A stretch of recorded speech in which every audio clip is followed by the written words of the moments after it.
നീലാകാശത്തിലെ വെളുത്ത മേഘങ്ങളെപ്പോലെ, കടലിലെ നേർത്ത അലയൊലികളെപ്പോലെ നീ എന്നിലൊരു നിലാവെളിച്ചം പരത്തി. ശാന്തതയുടെ വെളിച്ചം അതെൻ്റെ ഉദരത്തിൽ പൂർണ്ണചന്ദ്രനെ പോലെ ശോഭിച്ചു.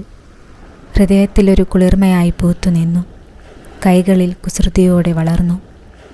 ഇന്നു നീ എന്നെ ശ്വാസമായി പൊതിയുന്നു. നീ എൻ്റെ ആകാശം, നീ എൻ്റെ കടൽ, നീ എൻ്റെ ശ്വാസം, എൻ്റെ എല്ലാം എല്ലാം.